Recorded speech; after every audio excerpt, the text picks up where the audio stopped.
l'élec, j'ai toujours trouvé du jour au lendemain du travail. J'ai pas eu de soucis particuliers à chercher du travail.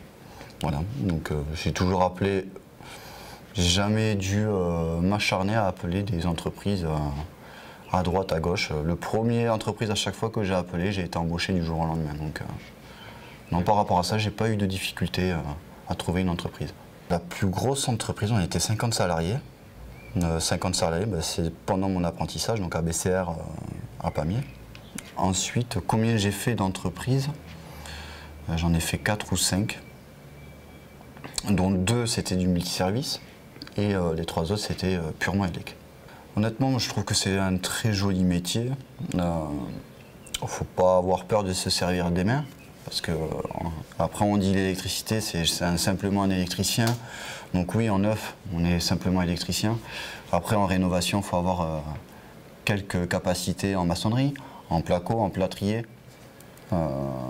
Et tout ce qui suit aussi la menuiserie, la charpente, parce que la rénovation, l'électricien, il fait des saignées, il doit reboucher les saignées, il doit aller dans les combles. S'il doit retravailler le bois pour que ça passe, il retravaillera le bois.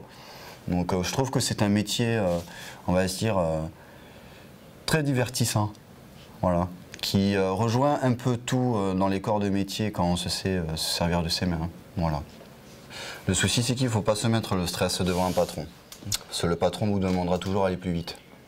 Ça, c'est l'inconvénient.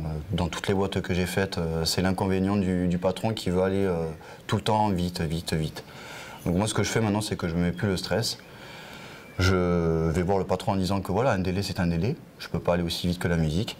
Et donc du coup, je ne prends pas mon temps, mais je ne vais pas vite, pour la moindre raison, parce que si on va vite, on risque de faire des erreurs dans notre travail. Donc du coup, c'est surtout le stress. Il ne faut pas se stresser niveau délai sur les chantiers. Travailler pour soi-même, c'est bien aussi. Pour moi, c'est bien. C'est nous qui gérons le chantier de A à Z. Voilà. Et on prend notre temps sur les chantiers, en tout cas le temps qu'on veut sur le chantier. Et on n'a pas le stress du patron qui viendrait nous voir en disant voilà, t'as pas fini, non, t'as fait une bêtise, non, ceci, non, cela. Donc je pense qu'il y a moins de stress niveau travail. Après, il doit y avoir du stress un peu partout d'un côté. Mais je pense que c'est l'avantage de monter sa boîte.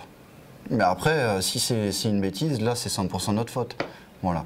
Alors qu'en tant que salarié, on va dire que la bêtise, c'est un peu pour le salarié, mais un peu pour le patron à côté qui nous met le stress derrière. Ouais.